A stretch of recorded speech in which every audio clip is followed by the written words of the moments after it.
Hey everybody, it's Karen Anderson here with Aortic Hope, and this is our week in review.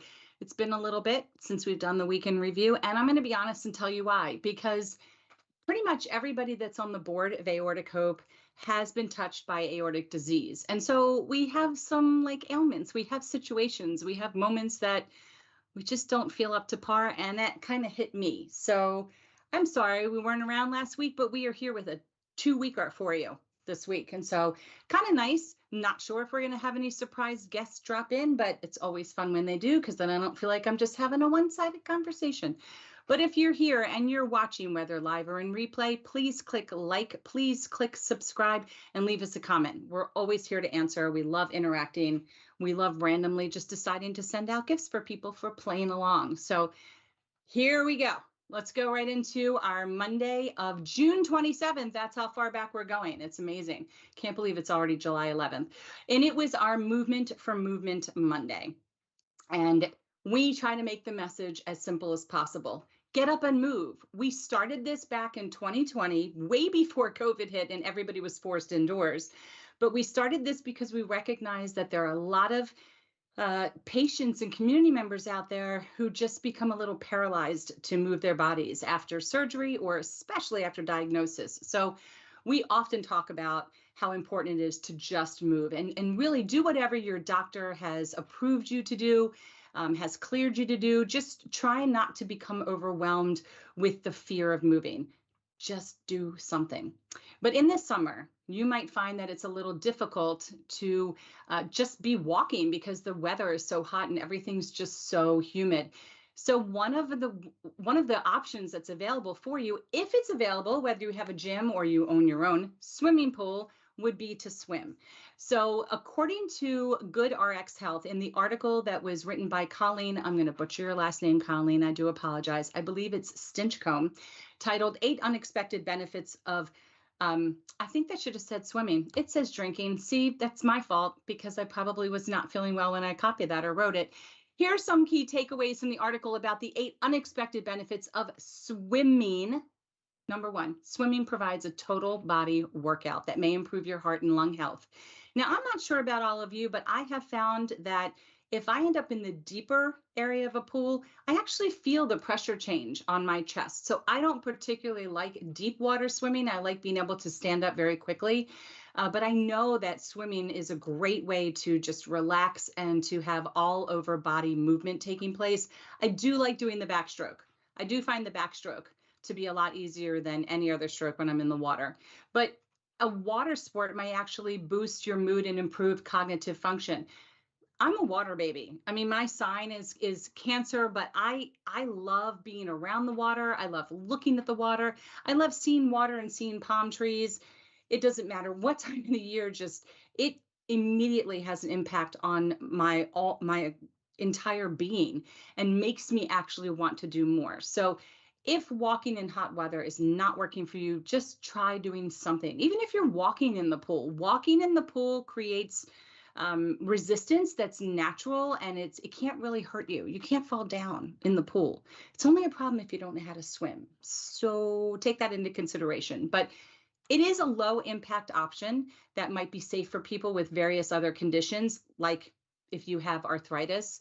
Being low impact, again, can't hurt you. And they make all kinds of workout items now, like barbells and ankle weights, all kinds of things that are appropriate to use in the pool. Definitely check with your own doctor before you start any type of workout routine. But being in the pool is a really great option for you, especially in these warmer months. Let's take a look at some of these 8 benefits to swimming, not drinking. These are the 8 unexpected benefits that we found in this article. So number 1, it can help increase your strength and your endurance. And it doesn't matter what your stroke is that you're doing, whether you're just treading, you're holding onto a little paddleboard and just kicking your legs. An interesting research article looked at the health benefits of swimming in a small group of middle-aged women. And after 3 months, the women who swam 3 times a week had better endurance, strength, and flexibility.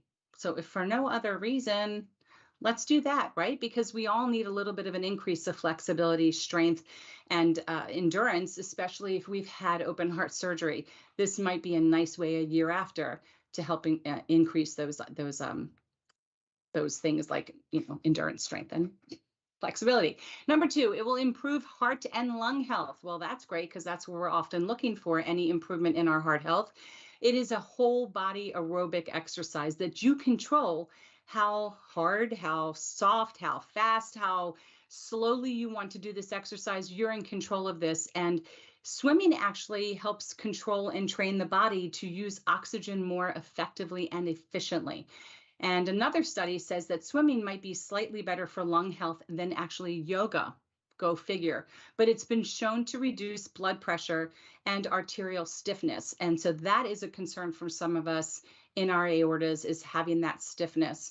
So keeping your heart exercised in a way like this, where you really can't create any other issues, is it's a great positive to swimming. Again, get that cleared by your doctor. Number three, it supports healthy weight loss. So for me, doing any kind of high impact on land is probably not going to happen. I'll do Zumba in the pool, because if I trip over myself, again, I can't fall down on the ground. I'm splashing in the water. I'm staying cool in the water. I'm using my own body weight in the water, and I'm using some resistance formed by the water by moving my body in the water. It actually burns a significant amount of calories, and it can help you lose weight and maintain healthy weight. And of course, that looks different for everybody. But that was the case that came about in a 2010 study that compared swimming versus walking. After 6 months of swim training, the swimming group had bigger reductions in body weight and cholesterol levels. And that's a big one for us as well. So what we're finding here, I hope you're noticing it too, is nothing but positives in doing some swimming, especially again in the heat. Number four, it supports mental health. Again, I said for myself, I love the water in general. I don't care. I just want to be in it. I want to look at it. It makes me a happier person, makes me calm. But it has been proven in a single study that swimming actually helped women improve their mood in one study. And in another small study, water-based exercise actually helped people with moderate to severe dementia. Researchers noted that there were improvements in their behavior and psychological well-being. That's news to me. That's pretty interesting. It will boost brain health. That's number five. As you age, regular swimming has been linked to better cognitive function in older adults. And actually, in one study, older adults had better reaction times, balance, and eye-hand coordination. So again, numerous reasons why swimming would be effective for all of us once you get it approved. I am not a doctor. Get your doctor to approve it. We talked about this before. Number 6 states that it provides a really good low impact workout. It's pretty safe and effective for people who have chronic pain like arthritis, issues with their joints in their knees or in their hips. This would provide a really great safe workout, and it does help improve with stiffness. Number 7, this is a great option for pregnant people. So if you are pregnant, first of all, being in the water is going to feel amazing because it's going to take lots of weight off of your body. It's going to make you a little bit more buoyant. It's going to make your back feel great. It's going to give you an extra workout with your heart. Again, get everything cleared by your own physician.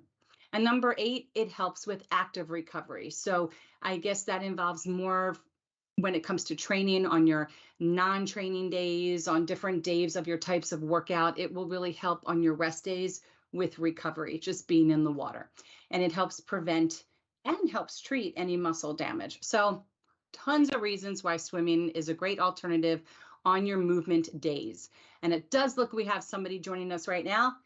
Looks like we're going to have our guest, Chris. Hey, Chris. Always good to have somebody, so I'm not just talking to myself. We were just chatting about on our Movement for Movement Monday, which was back from June 27th, how swimming is a really effective way to move your body, especially when it's so hot outside for people that just can't walk around outside. So I'm just curious to know, before we move into Tuesday, how much swimming, if any, do you do, and do you agree? I do go swimming, probably once, maybe twice a week. Right. Usually go over to my father-in-law's, Mhm. do that. But I I've been swimming since I was probably 4 or 5. I learned really young, and then obviously I was in the Navy, so that helped then Okay. too. Well, there you go. So do you feel that it helps the way that your body is feeling post dissection, post surgery? Do you find that being in the pool has helped you with flexibility, strength, endurance? Well, yeah, I think it's done that, but also, um, it's such a easier form of cardio. You Hmm. know, compared to even walking. I mean, walking can be hard on your joints and stuff like that. And the pool always seems to be easier. Just dropped my basil. Um, when you get out of the pool, always seem to be a little bit more exhausted than you thought you were. But um, I noticed that back pain, chest pain, and by chest pain I mean like where they obviously put um, the wires and stuff like that Hmm. together. They're always different.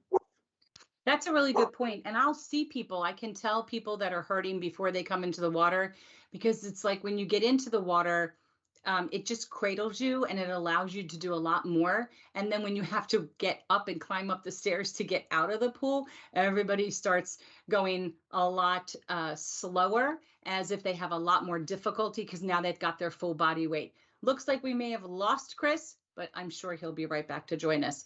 But that was a really good point that he made. So if you're going to go in the water, be mindful that you're going to feel the difference when you come out. It's kind of like being on the surface of the moon, I guess, and just having gravity be different. It just feels different in the water. And then when you get out, you got to lug your body around again. So just be mindful of that, but get it approved before you do anything that we're talking about here.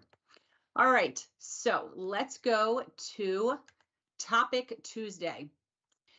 We were talking about a lot of different types of aneurysms. Specifically, we went into details about pseudoaneurysms. I didn't even realize there was one called saccular. And then we talked about fusiform, which I don't even know really what that is. But we went into pseudoaneurysm because I know there's a few people in the community who have actually had to have another surgery due to a pseudoaneurysm. And that is very different than the aneurysms we tend to talk about day to day. So in talking about pseudoaneurysm, according to WebMD, in an article written by Rebecca Kushmiter titled "What is a Pseudoaneurysm?" Rebecca writes that a pseudoaneurysm happens as a result of injury to a blood vessel, and the artery leaks blood, which then pools near that damaged spot. It's very different from a true aneurysm, which happens when the wall of the blood vessel stretches and forms a bulge. So here's some of the causes of a pseudoaneurysm. So you could have a catheterization, and it could actually cause trauma or injury. You could end up with an infection. You could have pancreatitis, and it causes a pseudoaneurysm. The rupture of a real aneurysm causes a pseudoaneurysm, which in my mind, I'm thinking you are actually really a ticking time bomb in that moment. Having surgery or any other type of trauma, I would assume to the chest or any area where the aorta would be, can cause that pseudoaneurysm. Now, when we go into the link, and thank you, Stanford Healthcare, for this photo, because it really does show there is a distinct difference if you look at the visuals here of that pseudoaneurysm. It literally was that there was a tear and it's formed this protective bubble. It's just amazing what the human body does. But let's take a look a little bit about some other additional things that can happen and why these pseudoaneurysms can form, and if you're having symptoms of that. So I'm not even too sure that a lot of people would actually feel deep inside your pseudoaneurysm, although it says you might feel a lump in your skin where the blood is pooling in the tissue. It could feel throbbing. It could feel painful to the touch. But if you suspect you have a pseudoaneurysm, or if you have a pseudoaneurysm, typically if it's small, the doctor might say, wait, let's just kind of manage it and take a look at it. If it's under 2 centimeters, but if it's wider than 2 centimeters or it doesn't go away on its own because it heals, then there's a couple different treatment options. So first, the doctor might just put a stent, might deploy a stent in there to keep it from leaking. And so when they do a stent, that can either go in through the wrist or through the groin, and they'll take care of it that way. They also can do compression if it's possible. There's a way to do compression. I guess it depends on where the pseudoaneurysm is. It looks as though they can help heal this with medication, an ultrasound guided injection. They'll find the pseudoaneurysm and inject a clot building medication. If those treatments don't work, then there's probably going to be a more extensive surgery that you might need to have done. So for those of us who've already had a dissection, this would be slightly problematic because we already have a compromised aorta. And as it talks about here, so when we have a compromised aorta, or if we have an existing aneurysm, that's a weakened spot in the blood vessel that started to stretch and kind of form this small bulge or bubble.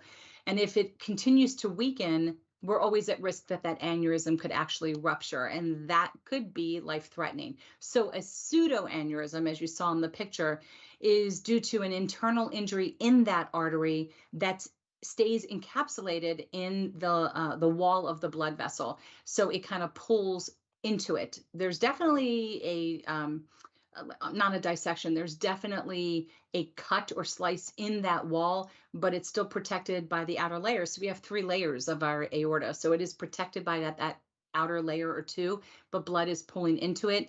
So that might actually look and appear as an aneurysm, but it's not really stretching in the true form that an aneurysm does, if that makes any sense.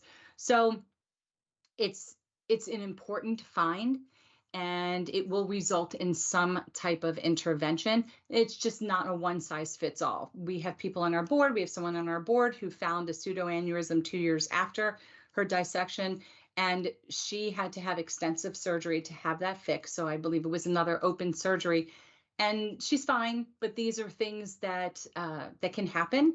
It doesn't mean it's happening to everybody, but if I just wanted you to learn about it a little bit so that if you hear that word, it's not really very unfamiliar to you, and maybe it won't be as scary. So that was our topic Tuesday.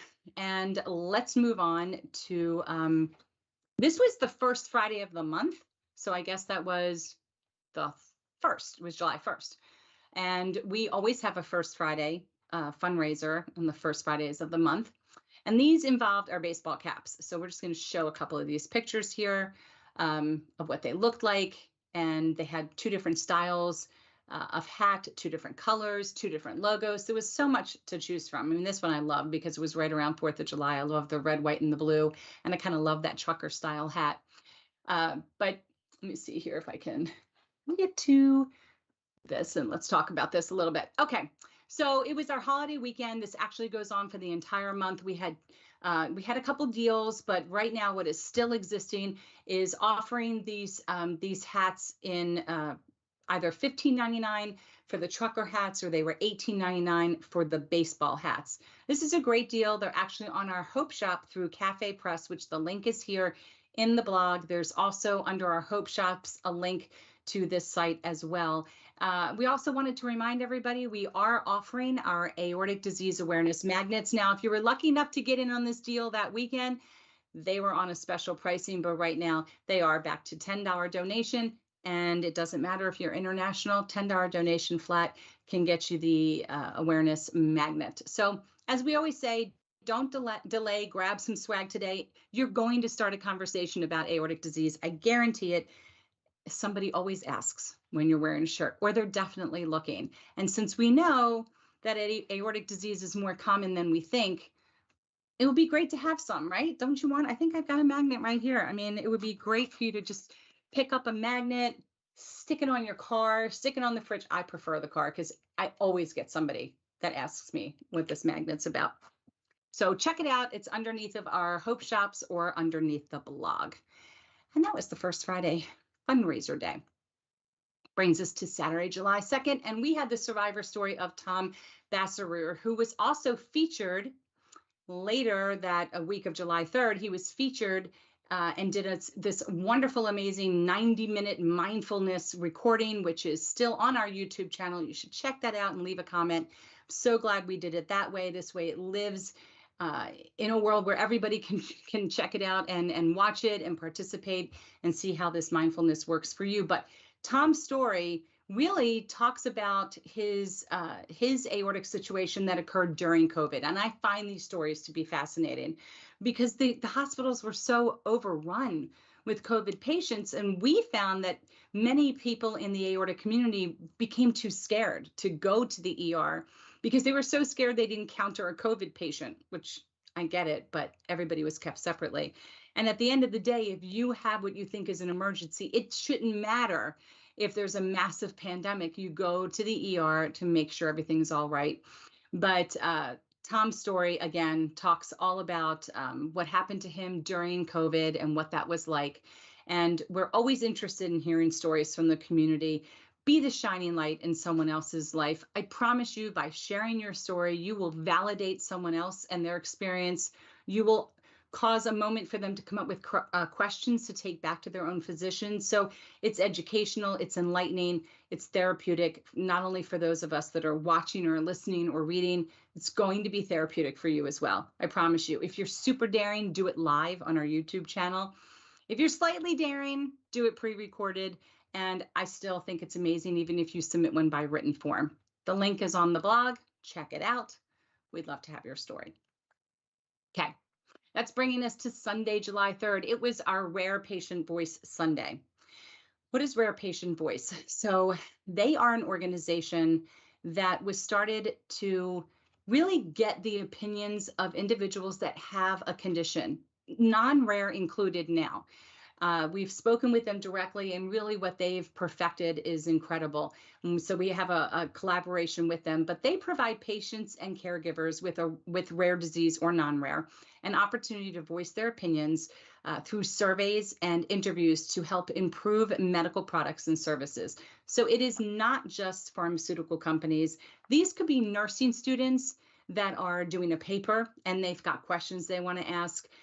It could be medical device companies that want your opinion. Let's say if you have a valve that's mechanical, what do you think about this valve? What would you like to see different? This is what helps shape the future of our conditions and how we're going to be treated, what we're going to be taking, follow-up care. It's so much more than just the pharmaceutical companies. Wes Michael, who is the president and founder of Rare Patient Voice, has been involved in rare and orphan diseases since 1998. He's been interviewing and surveying patients, caregivers, physicians, nurses, and advocacy leaders. Wes has more than 40 years experience in marketing research and more than 20 years specifically in healthcare marketing research.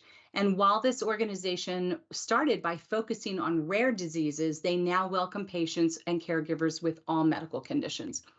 So what they've learned is that it's very important to patients and caregivers to give their opinion. They also learned that receiving a reward for taking that time and getting that reward in a timely manner is also important. So they have actually rewarded patients by paying out over $3 million to people for giving their opinion. So what does that mean for you? You sign up with Rare Patient Voice. Just for signing up, Aortic Hope gets $10. And as you know, we turn 100% of the money around to use towards our initiatives in the community. What it offers you is an opportunity to participate in these surveys or interviews and earn anywhere from $25 or $50 on up to $150 just for taking time out of your day. So I encourage people to put their information in and sign up for as many of these conditions that you've been diagnosed with. It could be one, it could be multiple, everything from having a medical condition and then maybe having anxiety because of it. Just the questionnaires alone, even if you're not chosen to move on and participate, I find them very fascinating, just going through a lot of them. But the payouts are extremely fast. They're not in a gift card, they're actually in a check. So check out Rare Patient Voice. It's pretty simple to sign on. And again, we receive $10 for everybody who signs up that's new, not for each time you participate, just for you signing up. And that was Rare Patient Voice. Okay. Then we had the 4th of July. So we didn't post anything. There's a lot of our board and our community were off doing things with your families. I hope you all had a wonderful 4th of July.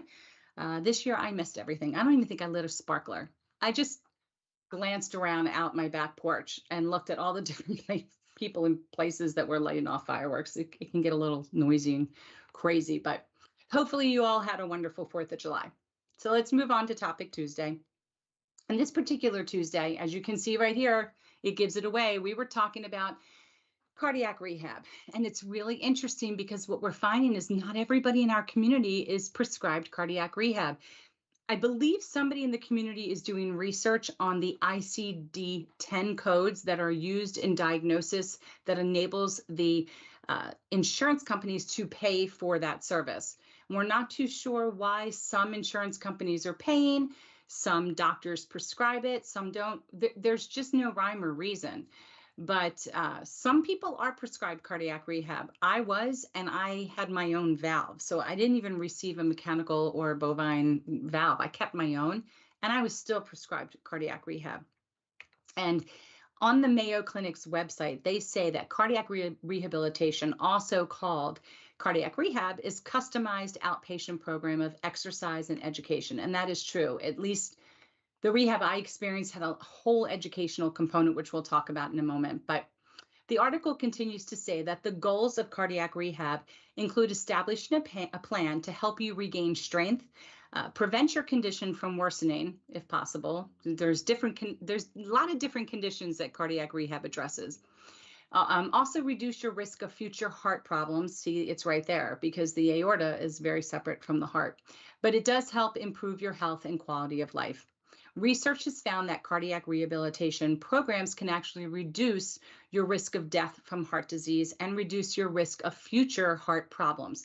The American Heart Association and American College of Cardiology recommend cardiac rehabilitation programs. So when you have cardiac rehab, it should be a good combination of not just being physical and walking on the treadmill for 1 minute your first day or riding the bike for 2 minutes the next time. There should be an educational component.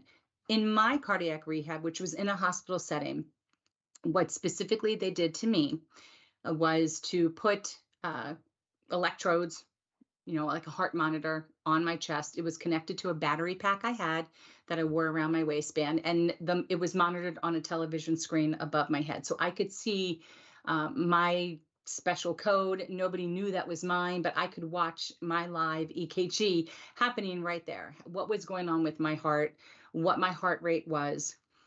They would take my blood pressure before, during, and after, which is important for them to send those measurements back to your doctor. But as a patient, since I didn't understand any of that at the time, what it was showing me is that I was alive. I was recovering well. My heart wasn't working too hard. I wasn't pumping blood too hard and too fast. And it really helped build not only endurance and strength, but I think one of the most important things of cardiac rehab is it helps build confidence. Confidence that you can stand up straight. Confidence that you can breathe properly, because they do teach you diaphragmatic breathing. Confidence that you can walk on a treadmill for a minute flat. And by the time you leave 12 weeks later, you are walking on an incline or you're running. It's up to the individual person. I don't really recall ever using a lot of weights. And I have other medical issues that kept my rehab going a few extra weeks, but there's nothing like having that graduation day and having them present you with a certificate and saying you've graduated, you're good to go. I will say for individuals that are not prescribed cardiac rehab, excuse me, I strongly suggest that you discuss with your physician about receiving a script for physical therapy. And the reason why is it's very similar in nature. While you might not be hooked up on a heart monitor, a good, strong DPT or doctor of physical therapy should take your blood pressure before, during, and after, as well as monitor your pulse ox and your heart rate. They also will report all of those numbers back to your cardiologist and or surgeon, and they've got all the same equipment. They've got the treadmill, they've got the bikes, they have everything there. And they can also teach you a lot more about the diaphragmatic breathing and monitor how you're doing from an anxiety standpoint. And they have the ability to really help you learn the proper ways of stretching, reaching, bending, and twisting. They understand the mechanics coming out of heart surgery. So I did both. My insurance covered me for both. So I suggest if you can't get rehab, that you consider PT, or even if you get rehab, just consider PT anyway. But as we talked about, cardiac rehab includes a medical evaluation, and that's always done first with the nurse. And they're going to get all your background, and they're going to kind of evaluate where you are now after surgery. And then you will see how much better you do once you've progressed through rehab. It is going to involve physical activity, obviously. It could be cycling. It's probably not going to be rowing because you're not going to be able to move your arms and stretch in front of you like that. But it is going to be very low risk and very low impact, walking, cycling. Eventually, you may get yourself up to a jog. Could end up with maybe 3-pound weights. I have never seen or heard anybody talk about yoga in cardiac rehab, but from what I understand, there may be some rehabs that offer yoga. But you're typically going to be expected to commit to exercise 3 times a week. For someone like me who hates that exercising routine, it was challenging. I could not believe it was like punishment, but I had to change my mindset and realize, no, this is a reward. I'm alive with the ability to do this. And what I found crazy is there were nights when I would leave cardiac rehab and see other patients come out into the parking lot and light up a cigarette. And I'm sorry, I'm going to rant. It blew my mind away. You've just had this amazing, incredible surgery and been given back your life, and now you're outside and you're smoking a cigarette. I don't know. I did definitely hit him with a stank eye. I can't help it. It's just really, really irritating. I digress. Okay. Lifestyle education. Now, this is a fun part because when you're on the treadmill or on the bike, at least once a week, the cardiac rehab team would present a PowerPoint presentation, and it could have been about, like it says here, making healthy lifestyle changes, eating a heart-healthy diet, which even though this is separate from your aorta, everybody could use a heart-healthy diet, how to manage your blood pressure from a anxiety and stress perspective, from a nutrition perspective. They really just educate you on what's going on within your body. And you have a lot of questions that you can ask the nursing staff there, even if it has to do with your sexual activity, if it has to do with the types of medications you're taking.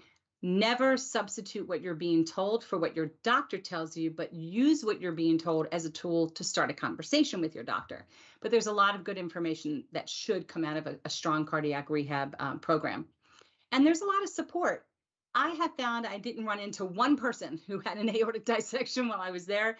They were stunned to see me, but just about everybody in there had open heart surgery. So we had that to relate with. And you might make a friend, you might hear about support group meetings for, congenital heart defects if you had bicuspid valve, or connective tissue disorders if you found out that you had one. If you're feeling stressed or depressed, which is normal after open heart surgery, you might find some other people that you can talk to, which is very beneficial. So cardiac rehab really can help you physically and emotionally. And again, the takeaway should be, if you're not prescribed it, let's say it's already been months and you've not done anything since surgery or whatever, ask if you can do a PT, short stint of PT, to help with stamina, endurance, flexibility, overall conditioning, because you're probably deconditioned. There's actually a code for insurance. It's called, deconditioned, and it happens to us. It's part of the process. I'm sure your physician will give you a script to allow you to go to a strong PT practice, but interview them first. Just make sure that they understand how to handle somebody who's had open heart surgery and has blood pressure issues, if that's something that you have. So that was our topic Tuesday. I thought it was very interesting, especially since I've been through it. I liked reading a little bit more about what I experienced. But that's me. Okay, that brings us to what our Therapeutic Thursday was about. No, it's not about sitting in the boat. But the question came, should we be trying to live life to the fullest or just fully live our lives? And this question came up for me personally. I had spent some time away with some friends of mine that are all part of the aortic community, and boy, we pushed ourselves. Trust me, it wasn't that exciting, but we had a lot of fun. We didn't push ourselves like we were teenagers, but we definitely did a lot of activity, and we all paid for it. A bunch of us paid for it when we came back. We were exhausted. We slept a lot more. And it was brought up to me that maybe there's something to be said about, instead of trying to live life to its fullest, which I think means push yourself, maybe just fully live the life with whatever limitations there may be, or not be. And, I'm not too sure how I felt about any of that. I think that living life to its fullest could create exertion, and fully living your life may be interpreted as though you're holding yourself back. I don't know. It's flipping the script, changing the narrative. We talk about this stuff all the time. We have speakers talk about this all the time. So I'd be curious to know your thoughts on this. You can leave a comment below after you like and subscribe. But in the Berkeley Wellbeing Institute, gonna butcher, so sorry, Cheeky David, PhD, asks in the article titled "Live Life to the Fullest: 64 Ways to Live a Full Life," asking if you are feeling like your life is passing by and you're not making the most of it. Do you ever wonder if there is something more?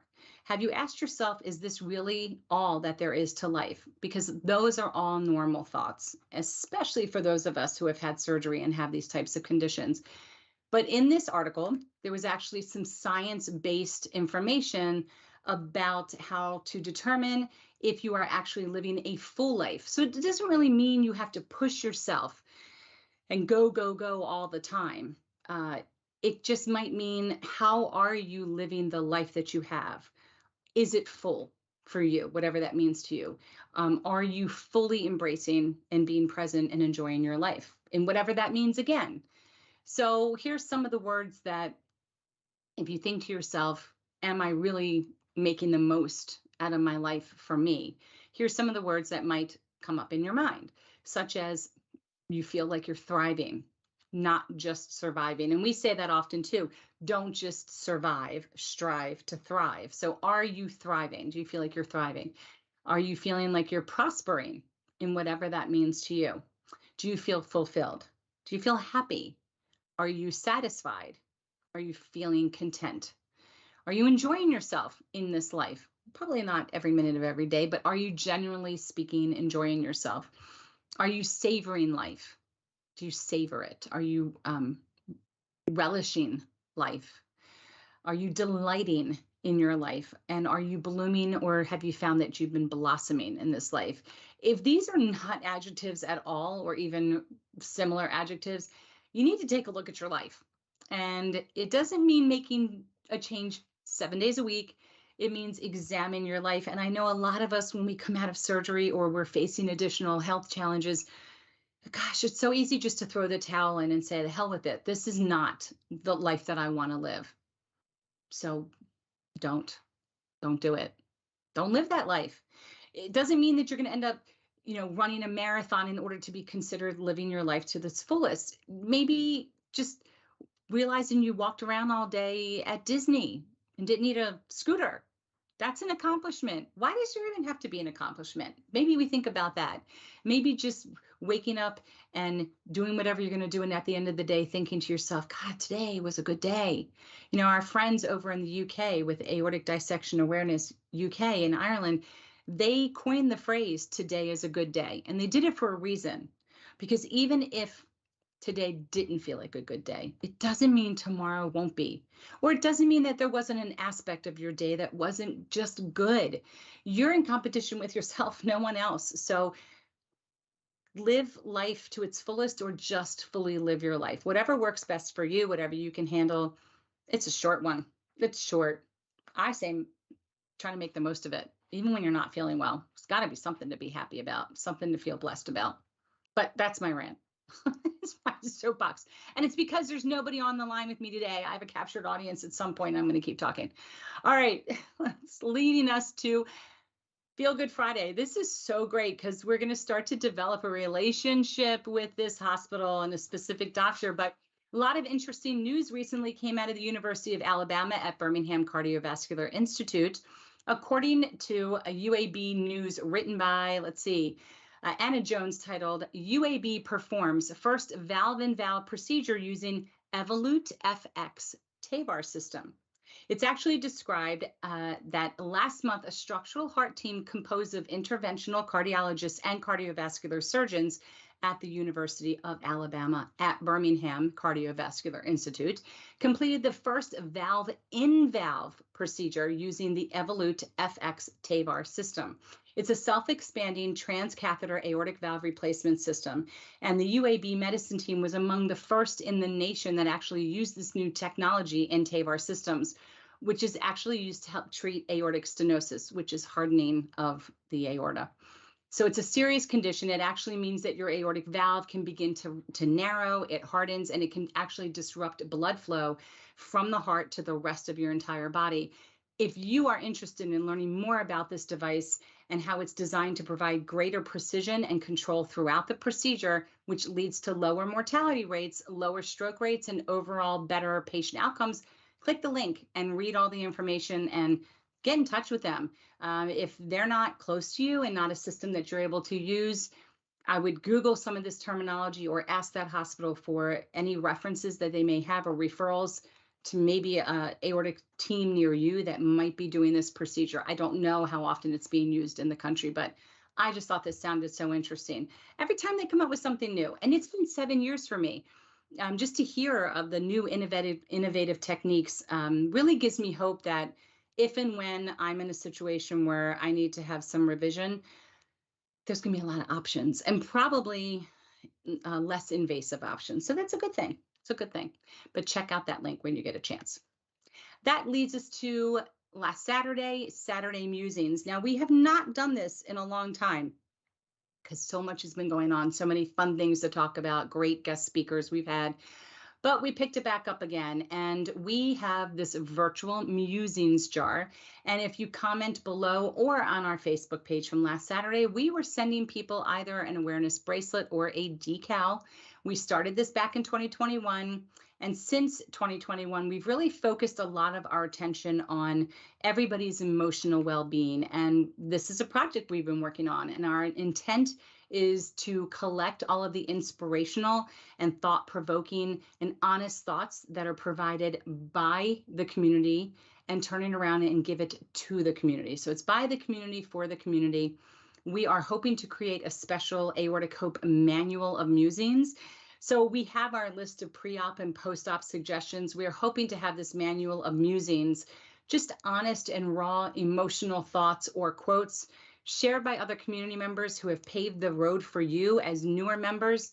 And hopefully it just gives you a little bit of that boost of hope that you're looking for and support.